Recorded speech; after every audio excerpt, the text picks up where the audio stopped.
Ready, give it to go. Terrence, you first. Accio. Good. Bailey. Accio. Very good. Luke. Accio. Wonderful. Now Gretchen. Accio. Excellent. Now all together on the count of 3. 1, 2, 3. Accio Hogwarts Radio. This is Hogwarts Radio, episode 233 for February 10th, 2019. Hogwarts Radio is the official podcast for wizarding news from HPA&A, discussing all things Harry Potter, Fantastic Beasts, and the rest of the wizarding world. For the quickest up-to-date news on the franchise, make sure you check out hpana.com.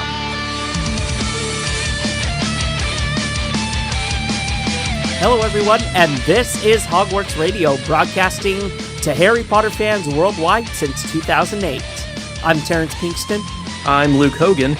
And I'm Gretchen Rush. Our show can be found virtually anywhere online, such as iTunes, the Google Podcast app, Spotify, iHeartRadio, Stitcher, Radio Public, and other places where podcasts are aggregated. It doesn't matter where or how you listen, just make sure to tap the subscribe button and we guarantee you'll have a new episode each Sunday. We also invite you to follow us on Twitter, Facebook, and Instagram so you never miss an update from the show. You can also send an owl to staff@hogwartsradio.com, letting us know what you think of the show. You never know, we might just read it on the next episode. Finally, Hogwarts Radio is also on Patreon. By pledging, you'll have instant access to many benefits, including Into the Common Room, behind-the-scenes planning of the show, Hogshead Radio, and much more. Sign up today over at patreon.com/HogwartsRadio. Welcome to episode 233. We are free. Like house elves, given socks. House Elf Liberation Front. Sure. Hogwarts Radio Liberation Front. The HLF, right? The HRLF, sorry. But this week we are welcoming Alex Lohman to the show. Hi, Alex. Hello. Thank you for having me. I'm super excited to be here, guys. Well, we are pleased to have you. Now, for sake of our listeners and for our sanity, let's go ahead and get the fandom formalities out of the way here. Which house do you identify with? Oh, Hufflepuff, all the way. I had a problem coming out as a Hufflepuff when I was younger because everyone was like, it's just the other house. Mm-hmm. But as I have gotten older, I've realized just how loyally badass it is to be Hufflepuff, and I have like truly embraced it in the last 5 years, and I absolutely love it. Which Potter book is your favorite? Chamber of Secrets, for sure. And I know that is a very unpopular opinion, but it was really the first book that I like really gravitated towards. So does that coincide with your favorite Potter movie? No. Oh, no, it does not. No, my favorite movie is Half-Blood Prince, actually. Oh, interesting. And your favorite character? And this can include Fantastic Beasts characters.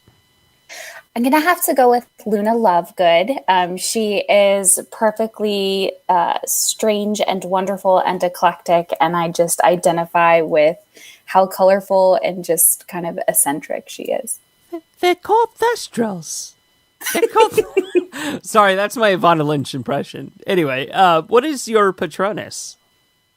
It is a chow dog, which is kind of ironic because it's a big, fluffy, white dog. And ironically, I own the smallest, like, not hairy white dog possible. But I'm just excited it's a dog because I'm a huge dog lover. And your Ilvermorny house? I am a Thunderbird, which I found pretty interesting when I took the quiz and was learning more about the houses. And how it kind of matches up with Hufflepuff, but not all that much, actually. Yeah? No, yeah. People that identify with Thunderbird more or less identify with Gryffindor House, so that is very interesting as well. Yeah, it made me feel a little bit more vindicated in that, like, childhood longing to be a Gryffindor, so I, like, kind of got that percentage in my life, and I feel like I can have some amount of bravery, which is nice. And the pet that you could take to Hogwarts, what would that be? Owl, for sure. One, I just don't like cats all that much. And two, like, The frog is cool, but at least an owl also serves other purposes, like, I don't know, sending letters. Sure. It's actually kind of practical instead of just something that you chase around and scream Trevor through the hallways. So. And if you could play Quidditch, or if you were playing Quidditch, what position do you see yourself in? Probably a chaser. I definitely don't have the patience to be a seeker. My vision's also horrible, so I feel like I'd be super bad at it. But chaser's just kind of all over. I also did sports in college and kind of love like the team aspect of it. And I feel like there's a lot more teamwork with the chasers and the beaters. And chasers just seems a little less dangerous than a beater. Well, either way, I think there's still a danger of being hit by a bludger. No matter what position you play. Yeah. No, and knowing my luck, I would be like the one famed kid who went out in the first match and then didn't wake up for a week. Like that for sure would be me. You would be the Oliver Wood of your team. Oh, yes. Oh, yes.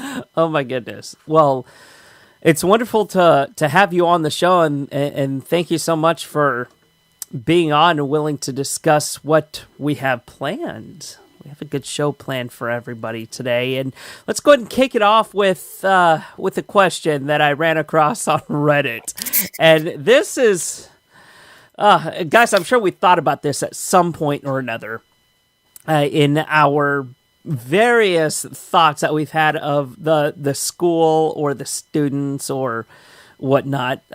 Those can go all different directions, but Hogwarts could really have used a school counselor or a therapist. I mean, just saying, you know, and I'm thinking, why not one per house? Why didn't we have one for Gryffindor, Ravenclaw, Slytherin? Maybe one that identified with everybody. But I really agree with this. In addition to going through like all of the regular changes that kids go through at these ages, they're catapulted into a completely different world with no way to even begin to understand what is happening or why it's even happening. What does everybody else think? I have so many thoughts about the I knew extra help that's needed at Hogwarts. I'm not going to rail too much on. I have a whole podcast that goes chapter by chapter complaining about how there's no oversight at Hogwarts. They need some help. I agree. But also, isn't this supposed to be like part of the head of house like responsibilities? Like, I feel like that should be wrapped up in that to have the best interest of those kids in your house specifically. That should be like in your description. So I definitely agree that like it should be built into head of house or just someone who can appropriately delegate. But yeah, not only like the normal changes, you know, going from, you know, starting at age 11, my God, there's a whole swing of emotions that comes in that age period. But I mean, talk about like childhood trauma. Like we see it as adventure, right? We see it as like something we have identified with our whole childhood. But if you like really put yourselves in the shoes of, you know, the students at that time, I mean, Chamber of Secrets, my God, why there was not, I mean, obviously the Battle of Hogwarts, so many things, but Chamber of Secrets just pops to mind about like having to come back the next school year. And like, just for me, I'd be paranoid to use a restroom. I'd be like, okay, Oh, yeah. are there basilisks lurking that I just don't know about? Like I would be paranoid. There would be some deep counseling that would be necessary for me to get back. On that exact thought, I've always thought it was weird that nobody in Lupin's Boggart class was like, oh, a basilisk is what I'm most terrified of, because it was literally living in our school for the past 800 years. Yeah, no joke. Would have been a reasonable thing. Right, exactly. And it's like, well, what other kind of secrets does this school hide? The head of houses, I feel like they have other things to worry about. Like, oh, I don't know, maybe teaching classes, running the actual house. But I agree, like there's some degree of responsibility that falls on these heads of houses to be able to, you know, acknowledge some of these psychological and physiological changes that these students are going through. So I don't really have any opinion on this, but it reminded me of a very funny ClickHole quiz. It's like, you're the Hogwarts guidance counselor. Can you convince anyone to go to college? And it's hilarious. So I'll put a link to it in the show notes. That's my only contribution to this. Sounds great. I mean, it's really funny. There had to have been, like, I mean, not only was Harry experiencing a lot of this, and he could, like, let's face it, he could have used a lot of counseling. throughout his tenure at Hogwarts. But I feel like all the other students associated with Harry should have, benefited from maybe some sort of therapy session or counseling at Hogwarts. Like, who knows how messed up these kids are in the head now as adults from enduring what they had to endure as young adolescents. Well, and on that topic of, especially Harry, so we get a little bit of the insight, right, in Cursed Child about like his own tormented relationship with his own son. I actually had the privilege of seeing Cursed Child this past May, and that in like the acting choices actually really played out. Like you could really see this like traumatized kid trying to be an adult, trying to be a father, trying to be so many things, and not to get like really deep here. But just on that comment, it's kind of like, oh yeah, I mean, here's the genius of J.K. Rowling too, and moving forward and oversight. Like that was a strong character choice that they had. But yeah, I mean, had he had some decent therapy, I think he would have been a different parental figure in Cursed Child for sure. Totally agree. And I don't know why I agree, because I haven't seen Cursed Child and I haven't read Cursed Child, but from what I understand about certain aspects of it, that that would make me agree. I have read it, and it's a good point. Okay. I'm glad one of us on the panel has, at least. I've read it too. Yeah. I would have seen it by now, but, can't get tickets. Gretchen, have you tried the Friday 40? I've entered a few times. Okay. I'm always busy. I'm always seeing other shows. This weekend I'm seeing School of Rock. I'm just a very busy person, so it's hard to just enter the Friday 40. Can't even do it. Can't like MuggleNet get you tickets or something? Come on. I mean, that has to I be wish. the thing. Right. Well, Gretchen, what's been going on in the news? I mean, everything's been quiet on the Fantastic Beasts front, but on the Potter front, things have been pretty active. There's been some stuff. So the first thing I wanted to talk about was this new theme park that is coming up at Universal Orlando. And I think we've maybe mentioned it before because they've decided to name it Fantastic Worlds, which, makes everyone think of Fantastic Beasts. But the park is most likely not going to be about Fantastic Beasts. So Warner Brothers is now thinking, maybe that's not a great idea. Warner Brothers only recently filed for 2 extensions for a time to oppose for good cause, even though Universal filed for these trademarks last June. So it seems like they're just now realizing that it may be a mistake to let Universal go through with this name. But they haven't officially objected to the proposed name yet. So I'm kind of curious to see where this will go if they end up objecting to the name and then Universal has to change it. What do you guys think about this? Yeah.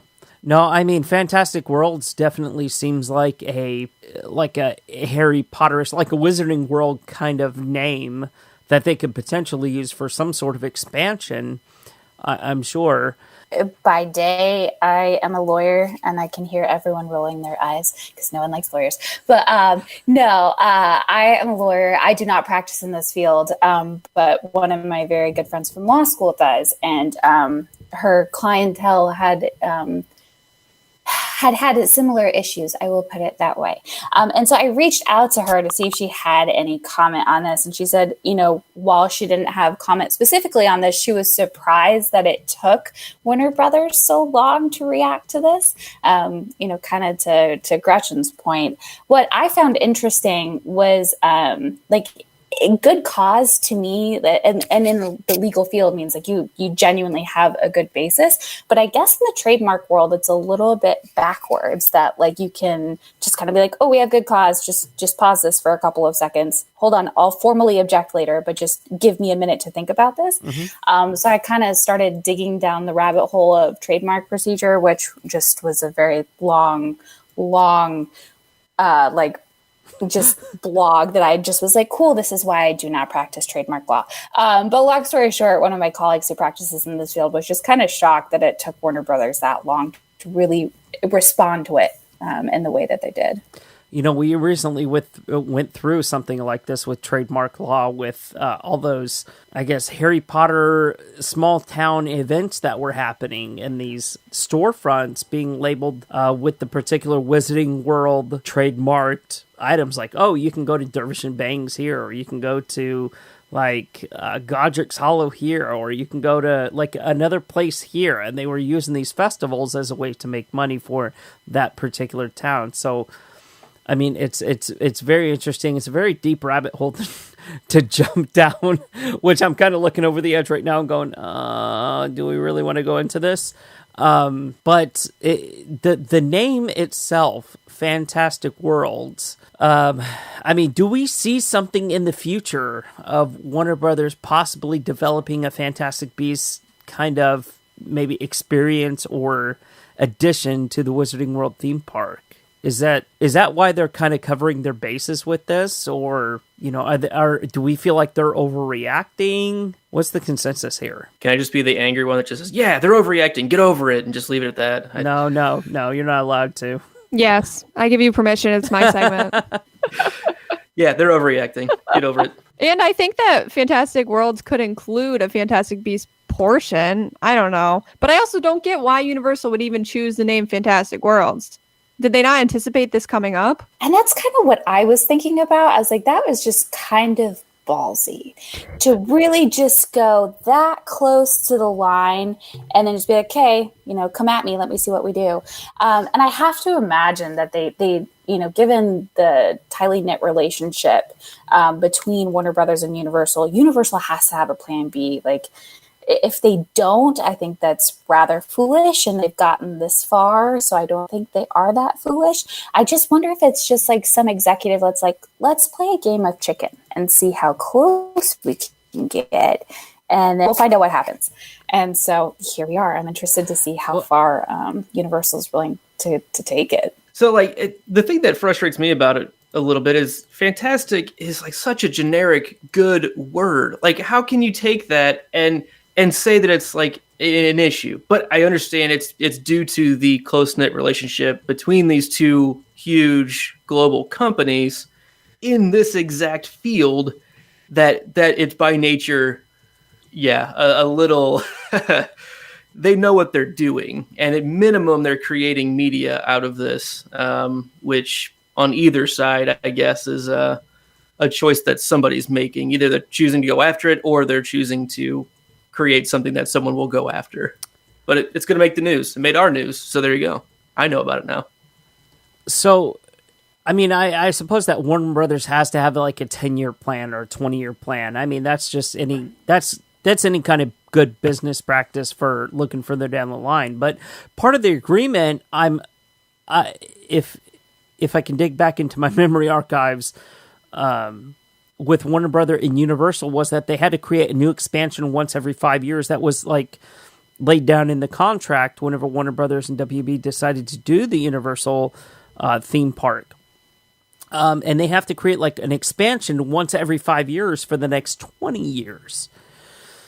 That was my understanding whenever they initially signed that contract, saying, hey, you can, you have the rights to be able to do this, and this is our plan going forward.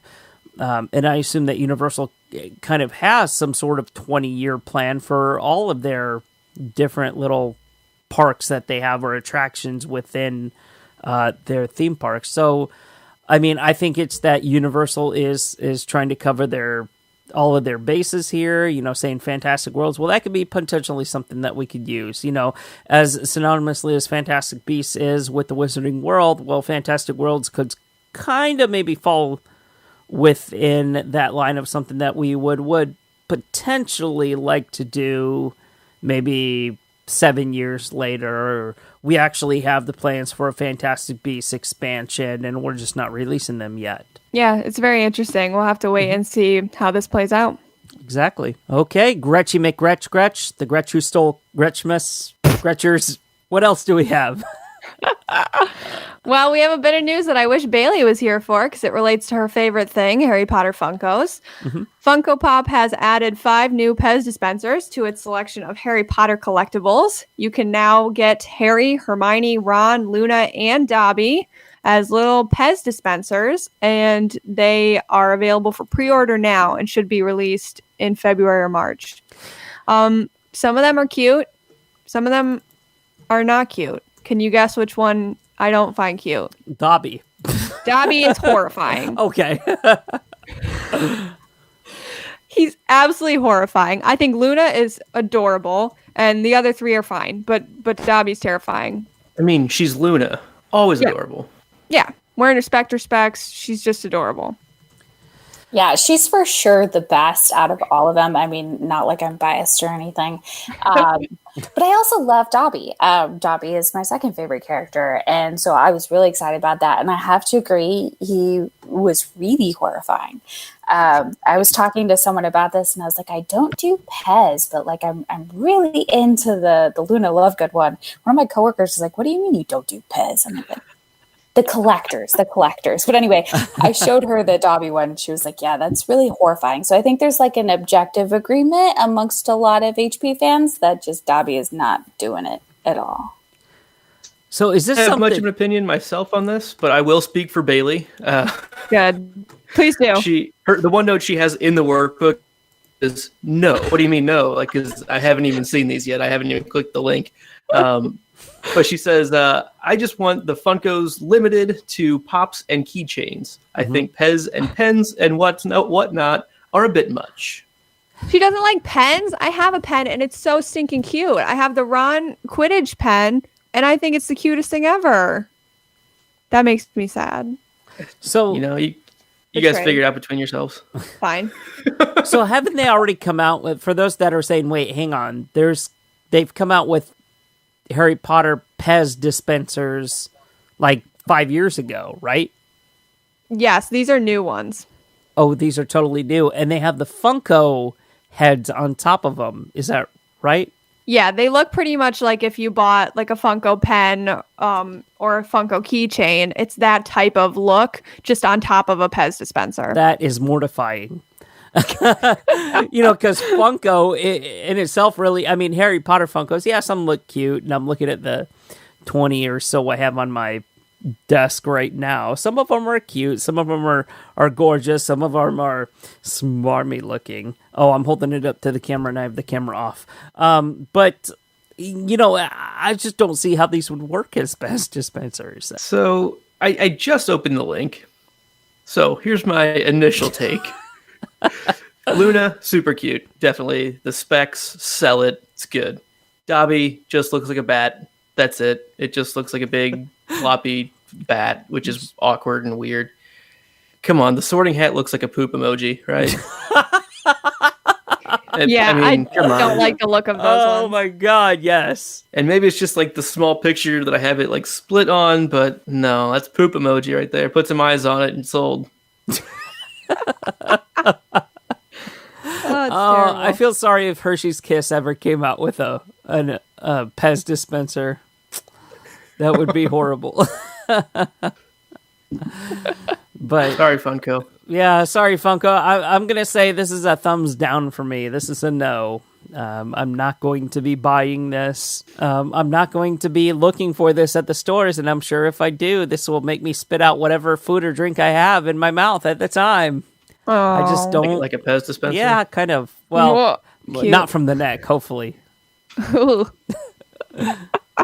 Maybe I will be buying the Luna one. Okay. I can say that for a fact. The other ones are absolutely terrible, and I will thumbs down those with you. But the Luna one, really cute, and I'm sold.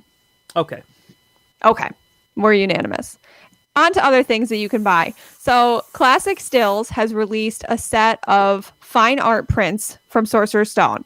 They are official limited edition, and they come hand framed, individually numbered, and presented with a unique certificate of authenticity because there's only 100 copies of each photograph available. But they are pretty cool, and the fact that there's only 100 of each photograph is kind of neat. So if you're looking for like some decorative Harry Potter things, you can buy one of these rare fine art prints and slap it up on your wall, which is nice. Yeah, I can see a lot of maybe those print collectors trying to get their hands on this. But as for myself, I obviously I won't be trying to collect these, but it's still it's cool to learn about either way. And what's even cooler about this, so the Sorcerer's Stone collection is done, but the Chamber of Secrets collection they're currently working on. And so what they're doing actually is asking people to submit entries of what they would like to see in the collection and why.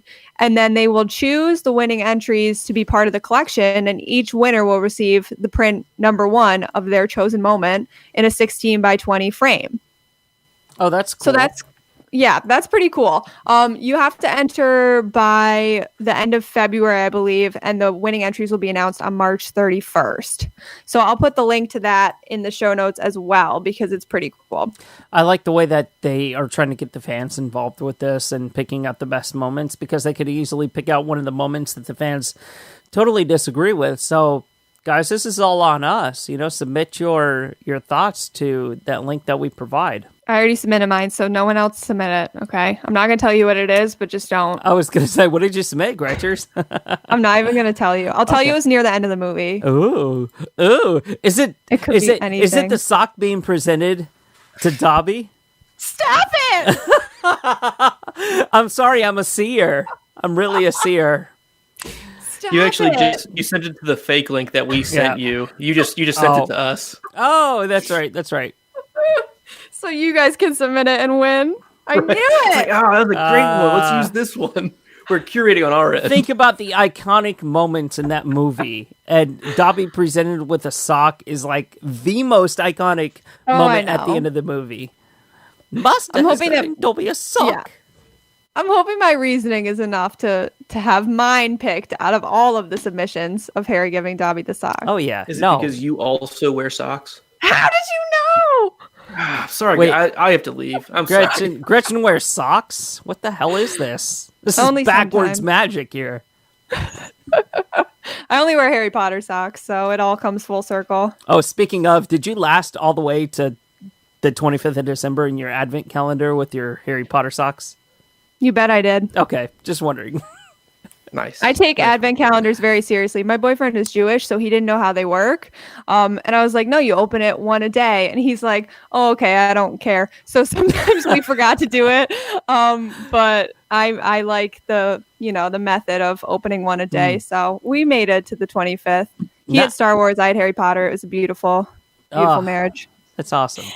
I can relate. So my husband is Jewish, and in the last couple of years, like, we have Hanukkah, which is just this explosion in December.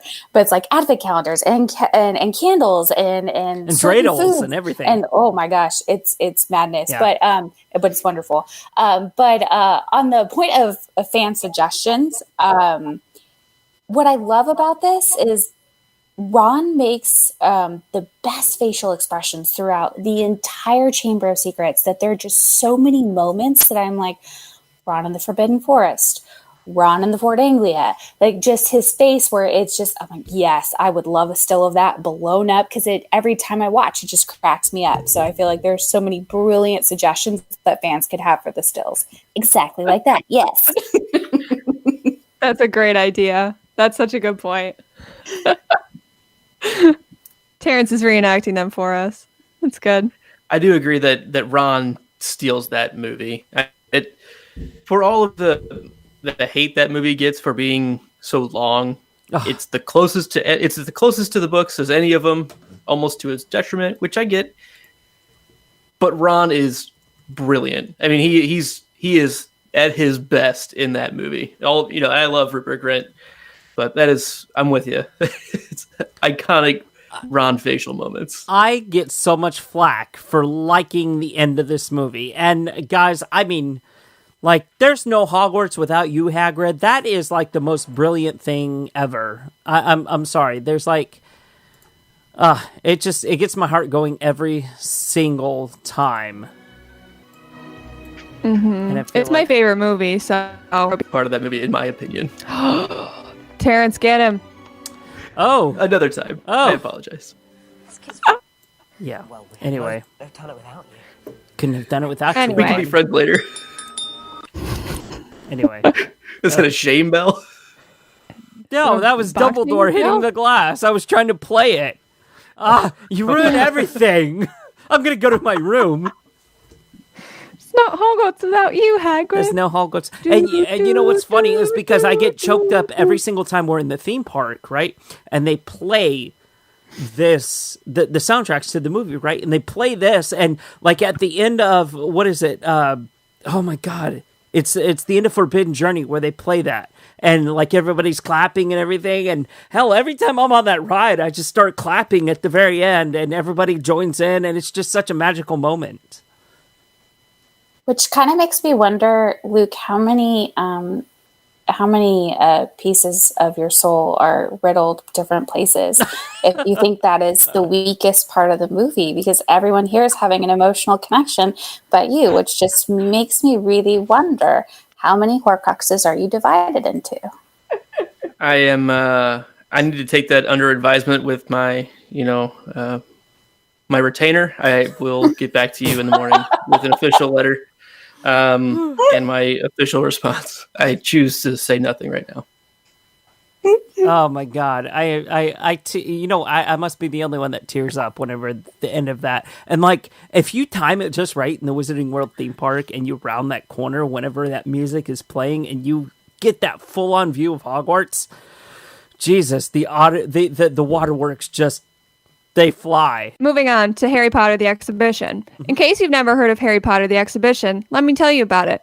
It is a 15,000 square feet exhibition, and it includes artifacts and costumes from all 8 Harry Potter movies. It opened in Chicago in 2009 and has since appeared all over the world. It's a traveling exhibition, which is very cool. I will admit that I had never heard of this until 3 days ago when I wrote an article on it. So it has recently been in Potsdam, Germany, and it will stay there until mid-March. But then after that, it will be going to Spain. So it will appear in Valencia, Spain in April of 2019. So you can pre-order your tickets for that soon. They're not available yet. But I mean, it's coming in April. So you should be able to get tickets very soon. So if you are located in Spain and able to get to this exhibition, it sounds pretty awesome. What do you guys think? I highly encourage everybody, if you haven't been to the exhibition, please go. You'll learn so much about the behind scenes portion of the movies. You'll see all kinds of props, costumes. And in fact, whenever we were recording the show back in 2008, whenever it first was announced in Chicago, they only had a few items from the movies. Like, I mean, they had a lot of things, don't get me wrong, but at the time they were still shooting Deathly Hallows Part 1 and Part 2, so those items they were not available in the exhibition. Well, whenever the movies wrapped up and they finished, like things like Dumbledore's Deluminator, the invisibility cloak, like a whole bunch of things, the tent, and everything was available at the exhibition.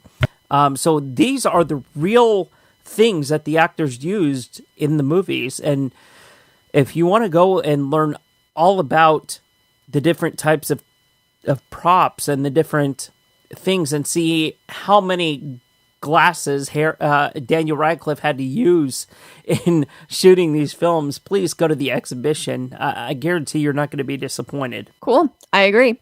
And let's take a look back at our Harry Potter history. So on this day in 2007, J.K. Rowling updated her diary. If you remember her old website, she had that little diary portion. And she updated it with the news that her favorite book in the series is Harry Potter and the Deathly Hallows. And this is before it was published. Mm-hmm. She said, "Some of you have expressed a much more muted mixture of sadness and happiness at the prospect of the last book being published, and that has meant more than I can tell you. If it comes as any consolation, I think that there will be plenty to continue arguing and speculating about, even after Deathly Hallows comes out. So if you're not ready to quit the message boards, do not despair." And how right she was that 12 years later, we're still arguing and speculating. And we're still all wrong. Yeah, I agree. It's also my favorite book. Yeah, I hands down my favorite book as well. I've listened to this book on audiobook more times than Jim Dale had to read it, I bet. So, I just this book really calls out to me. It's also, I love part of the quote that's essentially, if you love the message boards, don't freak out. There's still going to be plenty to talk about. Because every time I feel like, rereading the series, I make a new connection or I think about, something in a new light and I pitch it to someone. It's met with like more often than not total disagreement, and then we'd have this elongated argument for goodness knows how long about Harry Potter.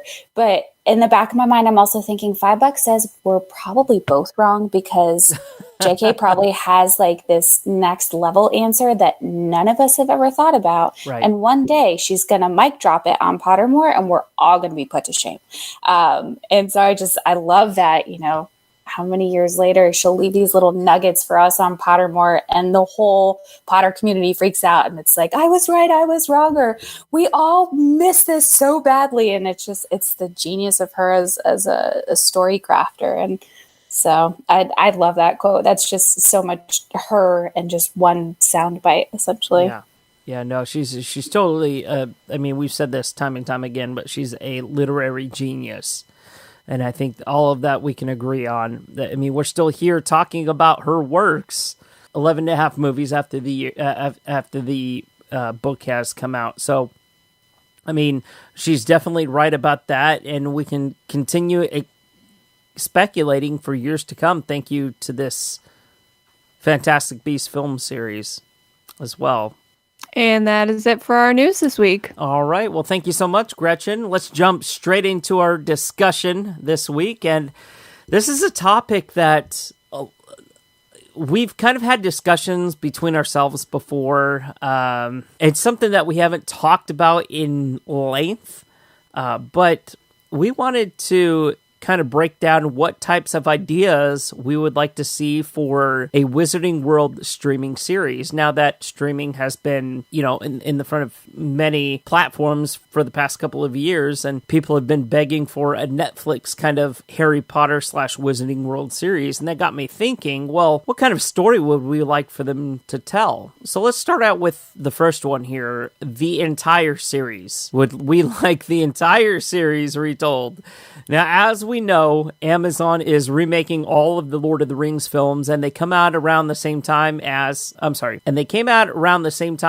Harry Potter was starting to release their films. Would we appreciate a remake, and most importantly, could a remake retell the story in the way that the fans of the books appreciate? No. Next question. Just kidding. But seriously, I don't want this. I know most of us don't. But it's something that we really have to think about, given the kind of reboots of all these fan favorite series nowadays. Spider-Man has been retold like 40 million times already, and it has had like 30 different actors. I'm sorry, Tobey Maguire's my Spider-Man. But I want to know, would we really like a remake of the series this soon, 9 years after the movies have already been out? Yeah, I'm going to join Gretchen in just the hard no. And on the Spider-Man point, my first thought was, oh my God, if we redid this, we would have the Spider-Man problem, right, where by the time Homecoming comes out, everyone is exhausted. And, you know, Homecoming was actually pretty good. I enjoyed it. But when I saw the advertisements for it, the trailers for it, I was like, no, please, no, not again. And I guess I see it kind of in doing a reboot of Lord of the Rings, and I understand that the timing is pretty spot on, pretty similar in terms of rebooting and releases, but I don't think Lord of the Rings had quite the like elongated exposure that Harry Potter did, in the sense that we had we had Fantastic Beasts that came afterwards. We've had Pottermore, which has had such a an engagement with fans. We've had spin-off books. We've had Cursed Child. We've had so much that Lord of the Rings hasn't, and for obvious reasons. But I think in that sense, it's a little bit more isolated, and they can do a reboot. I'm not sure how I feel about it as the Lord of the Rings fan. I'm still a little bit iffy, but I'm a little bit more willing to buy into that than I am to Harry Potter. So, I know we talked about Lord of the Rings quite a bit last week as well, but I'm very surprised they're redoing Lord of the Rings. As we all know, in my in the workbook here, I put yes on all of these. I didn't even read them. I just put yes on all of them.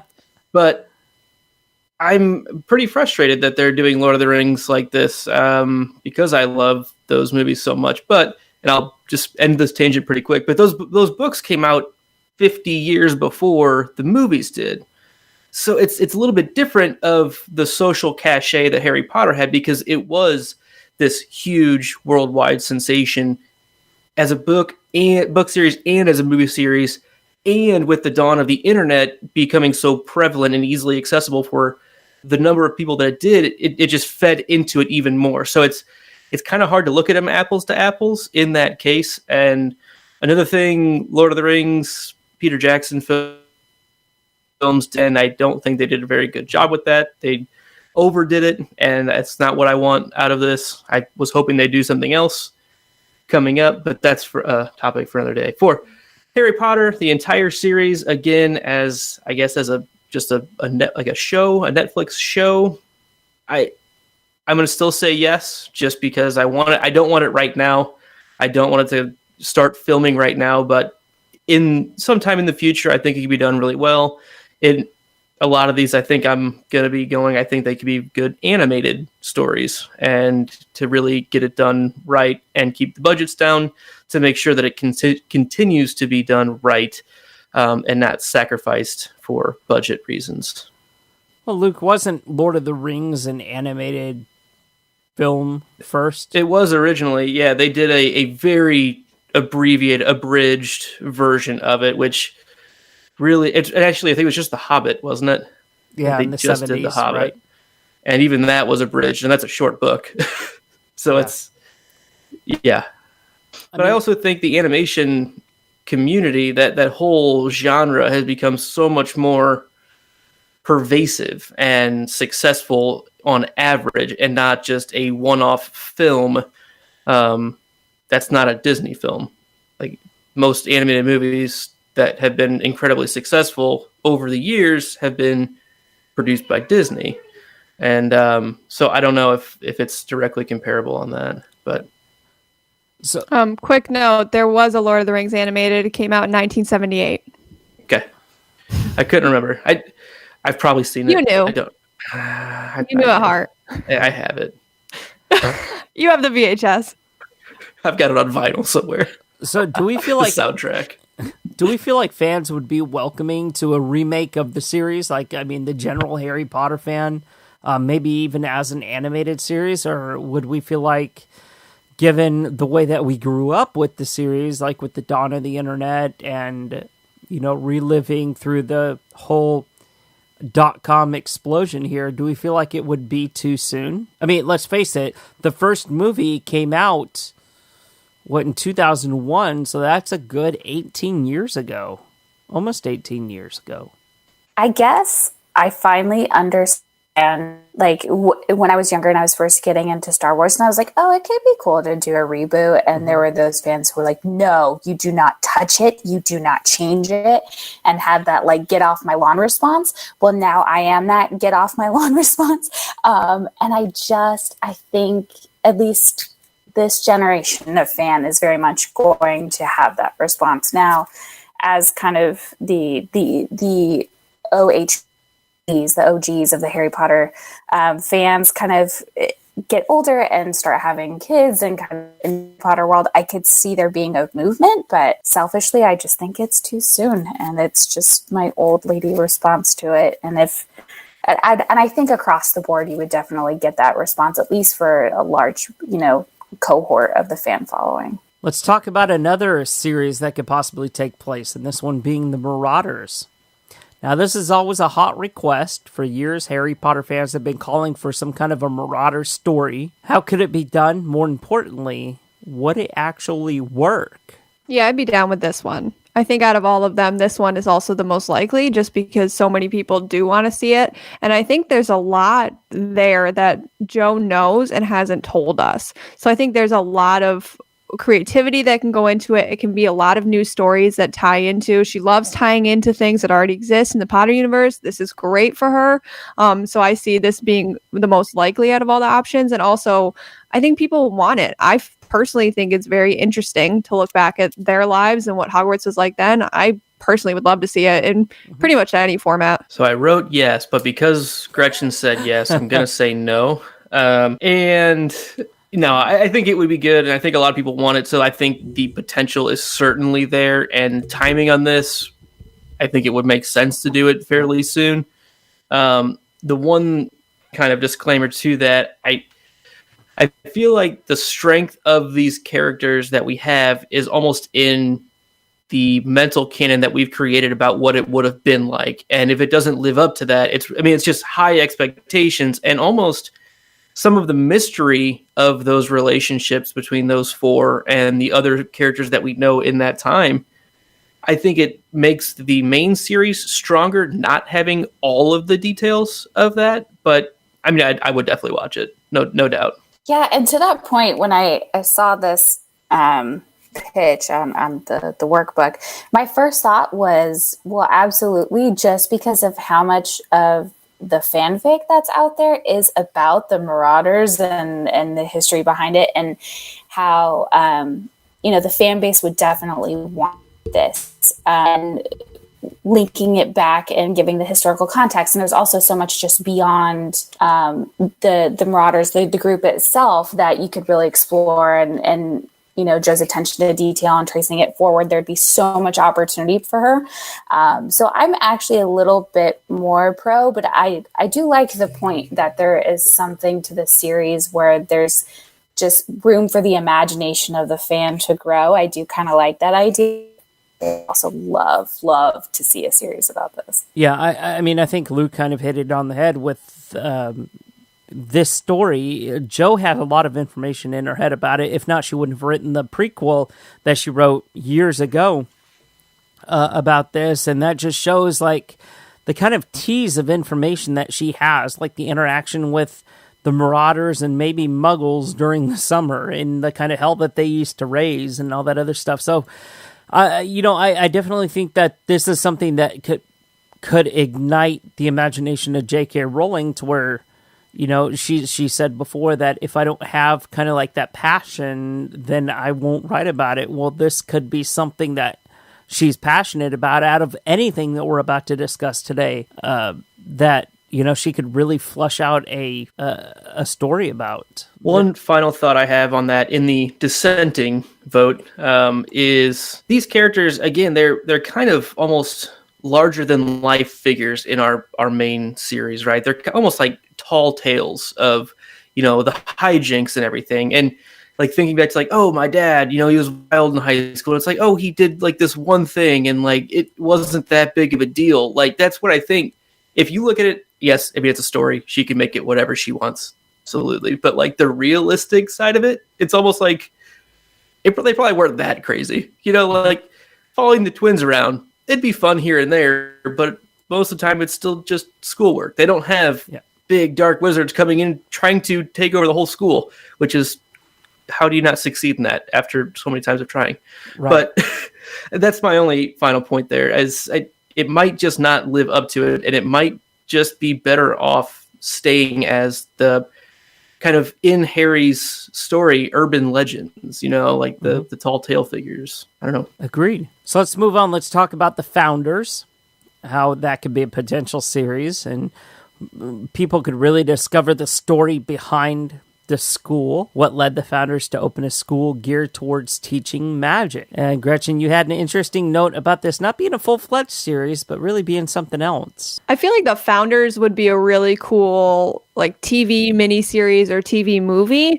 I feel like I don't want to see a whole show about that. I don't know what kind of conflict you could draw up about that. I don't need that. But I think seeing and the dynamics between them could be really interesting. So maybe like a 4-part like mini series or one TV movie, I think would be really cool just to give us that history. And I think that'd be fun. I don't know why anyone would object to that, but Luke's probably going to object to it. Luke, what you got? I was going to say, yes, Gretchen, you're pretty much exactly right. But, I'm going to say the opposite and say that you were entirely right.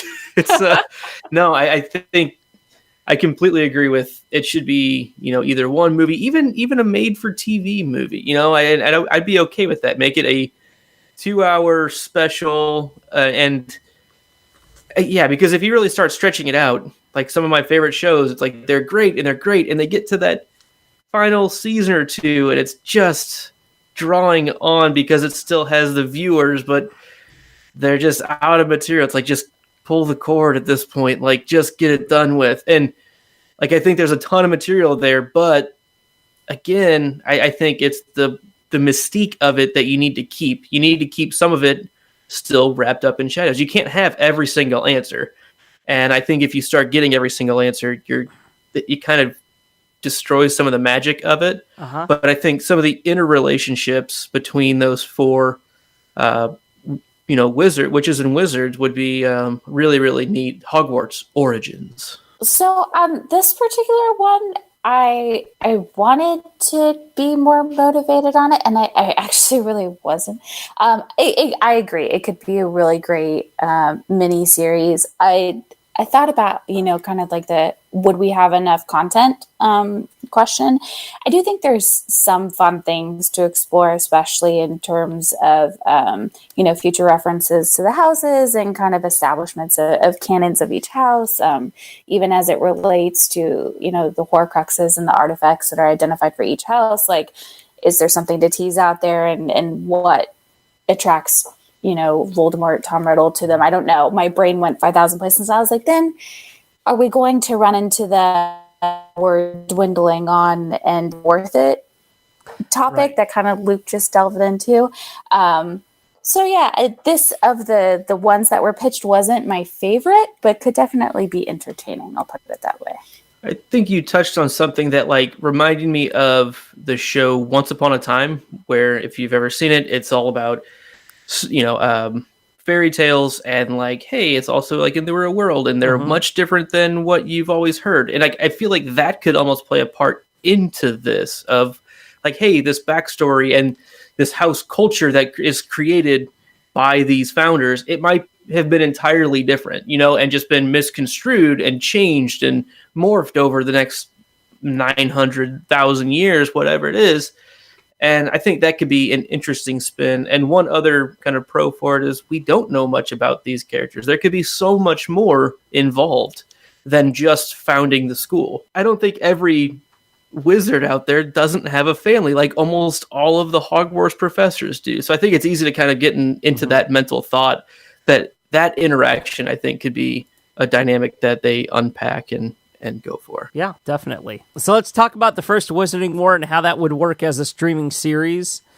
Maybe a rich story developed out of different vantage points in the first Wizarding War. You could get a story that details characters, their interactions, and how they shaped the first Wizarding War with Voldemort. So maybe you could get the point from Tonk's point of view, or from the Weasleys' point of view.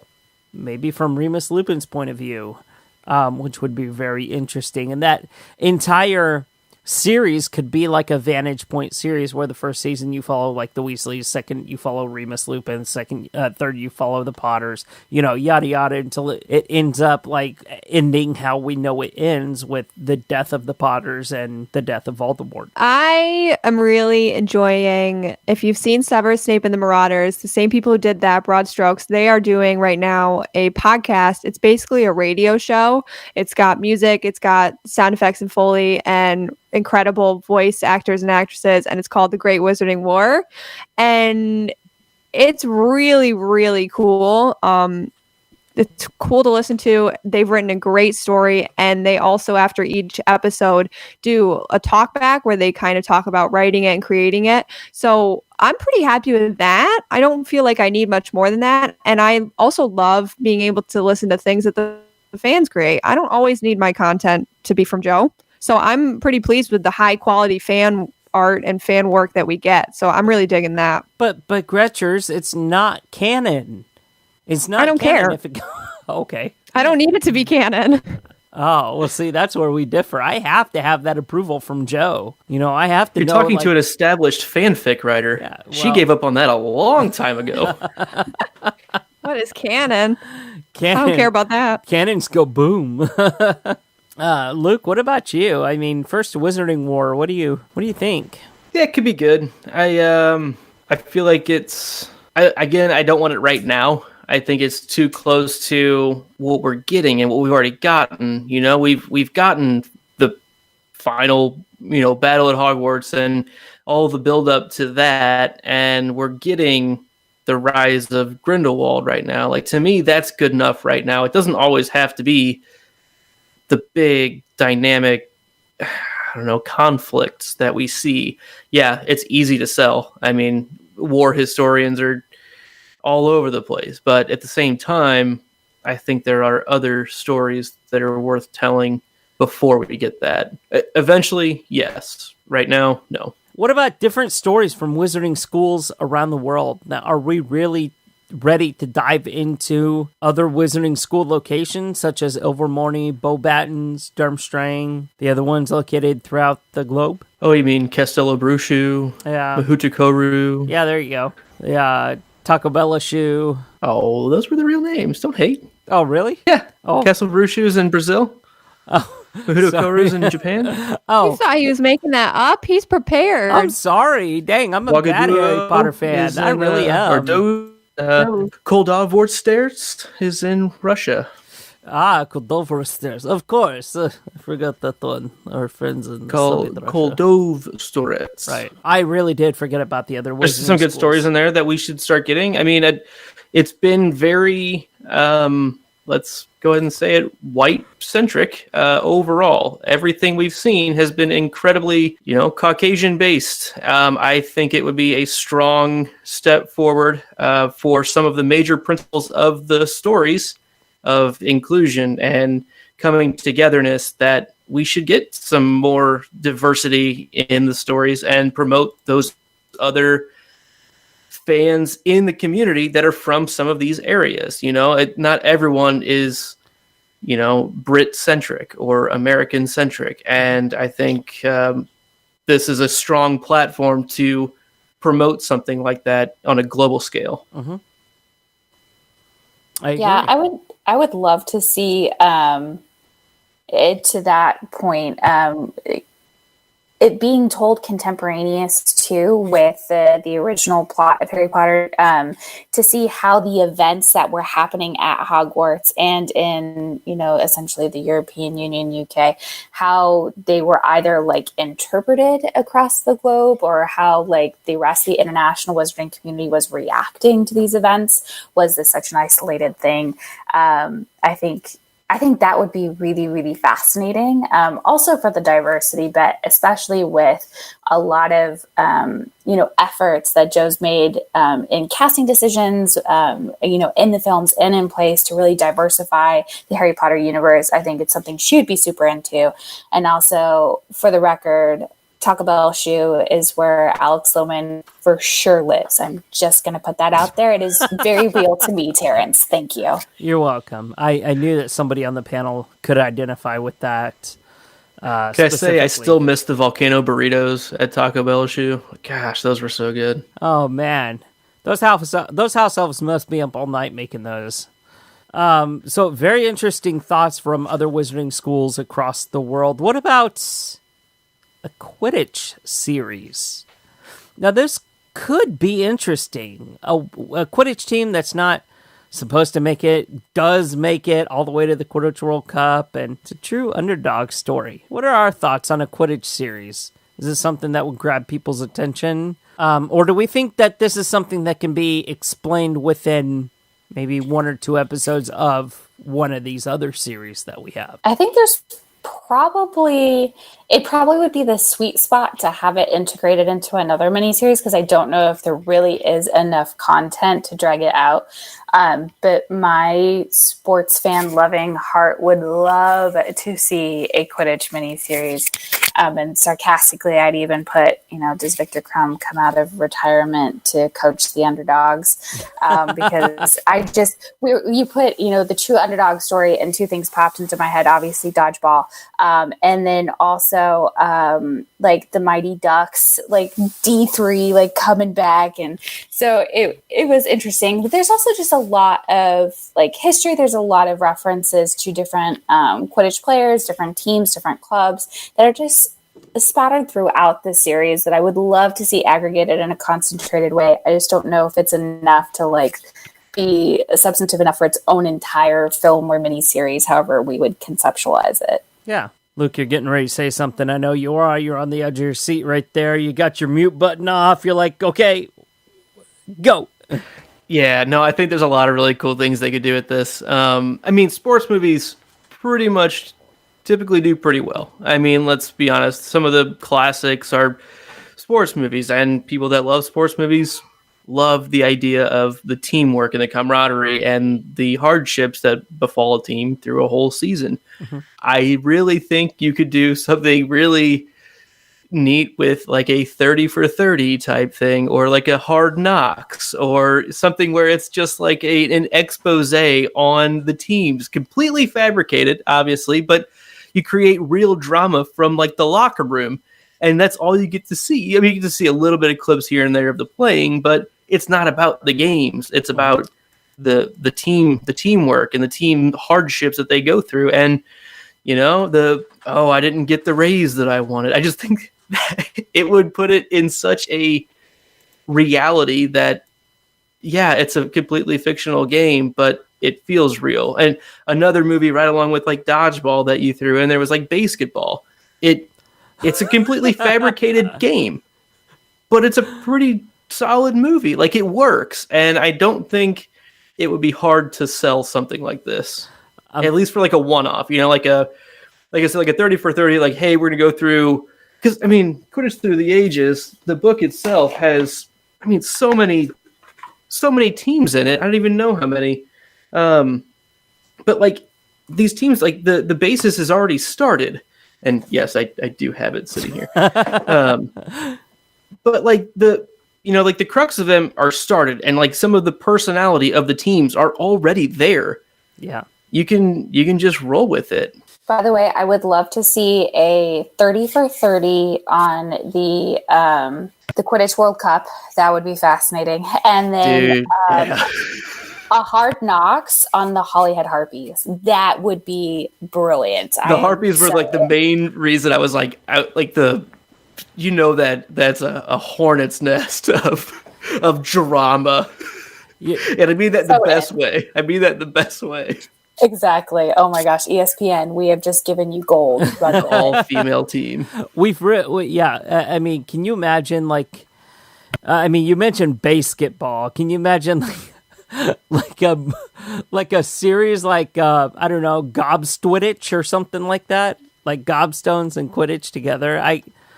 Oh my gosh, I don't even know where to begin with that.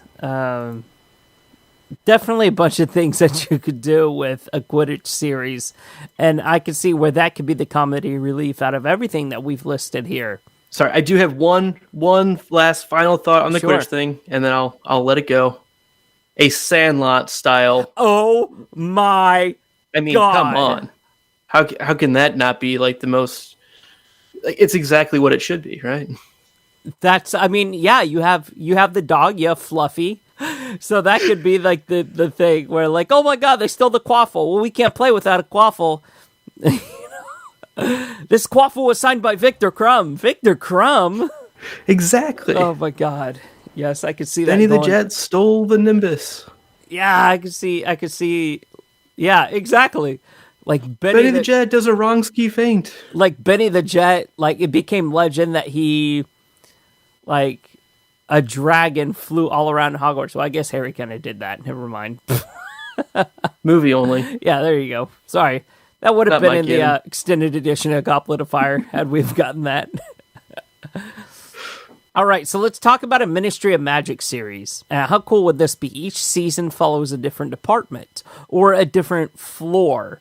And I could see this really being like kind of an office style of programming here. I don't know. What does everybody else think? So what was interesting was like 2 seconds ago, you're like, I don't know if this is going to be as funny. And then, or like some, not a lot of humor. And then when I instantly saw the Ministry miniseries, I was like, oh, The Office. Oh my gosh, The Office.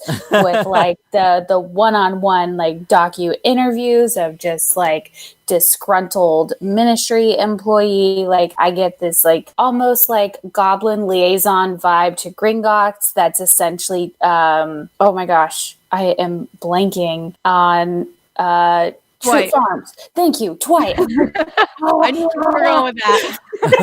Thank you. I was dying in my head. Thank you. So funny. But Which yeah, one, Lily? I would love it. But then I'd also love it because it was one of the suggestions that, to throw out, the hashtag not my canon, or canonically, that was a lovely conversation you all had a couple weeks ago. What I love about this suggestion is that we have information, but we don't have a ton of information on the ministry that kind of corners what you can and cannot do with this. We have general broad strokes descriptions. We have historical bits of who was in what position, who ends up in what position, if you're thinking kind of from a historical perspective up to Harry Potter. So I think there's just so much you can do with this that I definitely think this could go very far. This, of all the suggestions, this was my absolute favorite. I would love this idea. So there's a link that I'm pasting in our show document right now, and patrons can actually visit this link and watch this Ministry of Magic teaser trailer that was released as an April Fool's Day prank back in 2011. I'm going to let you guys listen to it right now, because really, whenever this came out, and people were incredibly excited about this, and this got my blood boiling. But if you guys want to take a look, I did post it in our show document. So let's listen in on maybe where this could have gone. Viewer discretion is advised. The department has been following your career for a while now. Pristine record. Test scores exceed expectations.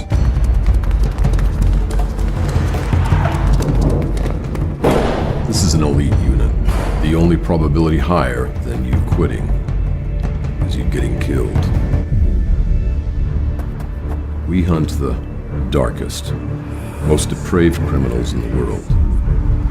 Question yourself for a second, and that world will swallow you whole.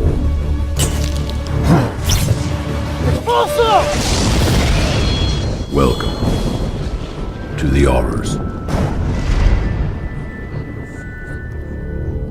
Guys, we talked about this on the podcast back in 2011, and this really got us. We thought that FX was really coming out with this series. Oh my God, it was so amazing. At the end, you see the wands drawn and these people casting spells at each other. And I honestly thought, oh my God, if this was reality, this could be an amazing series. I could see it like kind of an NYPD Blue style, or maybe... maybe even like whenever we had the Wizengamot. How do you pronounce that word? Wizengamot? Yeah, Wizengamot. You could have that kind of like a Law and Order style. And I mean, that would garner a huge audience. So again, we're going to include that link in the show notes. And if you guys want to take a look, I think that could be an amazing series if somebody picked up on it. Yeah, I think Law and Order is like the number one thing that I would think of, like when I think of a ministry show, or like West Wing, or another one. I mean, anything including the ministry, the Department of Mysteries with the Unspeakables. Right. I'm gonna be pro that no matter what it is. I really don't care. I want all of it. So I think there's a lot of meat on that bone for sure. Yeah. So, Terrence, that's not the video I thought you were going to play, because I thought you had found this one that is a parody of The Office. So I'm going to put that one in our doc. Okay. So everyone can see that. I'm going to have to take a look at it, because that sounds hilarious as is. And I'm not... It's great. Yeah, I haven't seen it, but we'll be sure to I'll share them both. Include that in the show notes. Yeah. All right, the final one, ladies and gentlemen. What if dealing with ancient magic before civilization was a thing, and how magic came into being? What if we had a series of who is worthy enough to wield its power? The beginnings of wand lore, exploring the veil, founding the ministry. Luke, stop drooling. What if we had a Game of Thrones kind of story that was picked up by somebody like HBO, or if Warner Brothers was gutsy enough to do it? how could we do that?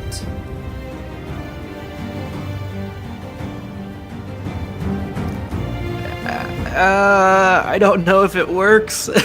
Personally,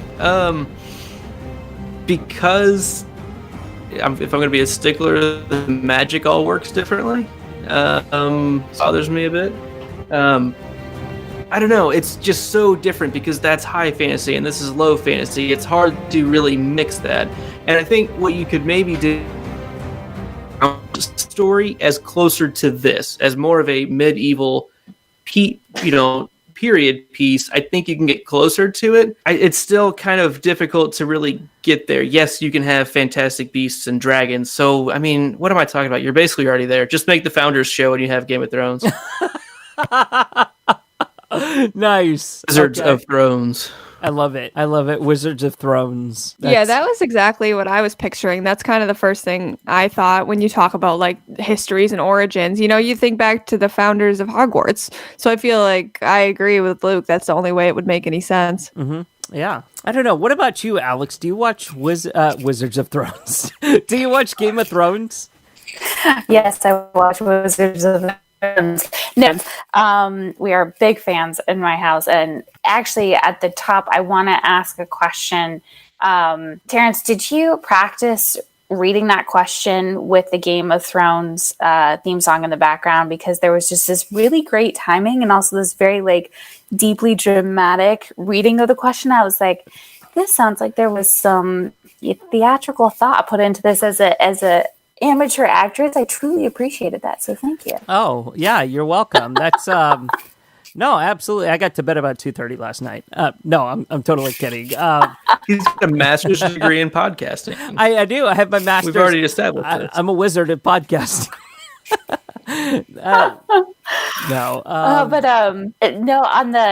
On the origins of magic, I actually had the same exact thought when we were talking about the founders, but I didn't want to jump ahead and spoil the last topic here. But I do think that's the only way it really works, because I think the way that Game of Thrones kind of gets to more fantastical rule roots, so to speak, in terms of what is the world of Game of Thrones. That Genesis story really has to start with okay, as a bunch of wizards, when did we decide we were going to make an institution for the teaching of magic? Is this something that we have just passed down for generations before, and all of a sudden we've decided we're going to make an educational forum for this? I think that's where kind of the Genesis story lies in the Harry Potter universe. This is the Game of Thrones universe, which is completely different. So I wish I had a dissenting opinion, but I really don't on this one. Luke, how shocked would you be if the ending of Game of Thrones was Daenerys Targaryen ending up as Helga Hufflepuff or Rowena Ravenclaw? The founding of Hogwarts was the very last scene of Game of Thrones. That's where King's Landing was. Yeah, I mean, I would say Jon Snow is probably Rowena Ravenclaw if I had to pick. But true. No, I really didn't believe that either. I don't know. That's I don't know. They just don't fit. They're so different. Yeah. You could color me very surprised. Yeah. For my thoughts, if that happens, check out the podcast that drinks and knows things. if that happens, you'll be the first to hear about it. Who would have thought? I really do think that wraps up today's discussion, and it does round out today's episode. A longer episode than what's usually posted, and we want to thank you guys so much for sticking with us. We had a couple of previous episodes. One, the episode before this one was late, and then 232 wasn't quite an hour long, so we're giving you this extended version of our podcast. So we want to thank you so much for sticking with us. And gosh, I mean, Alex, thank you so much for coming on today's show. We really appreciate your insight and in everything that you had to contribute. Well, thank you again for having me, and thank you for everyone for listening to my rambling thoughts. And it was super exciting to be here as someone who's listened for quite some time. And thank you so much for having me, guys. I had such a great time. Yeah, and you might hear more of Alex in the future. That is all I'm going to say about that. We want to thank everybody so much for tuning in. Once again, I'm Terrence Pinkston. I'm Luke Hogan. And I'm Bailey Riddle. And that's it for Hogwarts Radio, episode number 233. We will see you next week for episode 234. Bye-bye. Every time, Gretchen. Well, I don't want to confuse people in the intro, so I go with the outro. Yeah, no, it cracks me up every single time. I'm wrong person. That was bloody brilliant. Codswallop.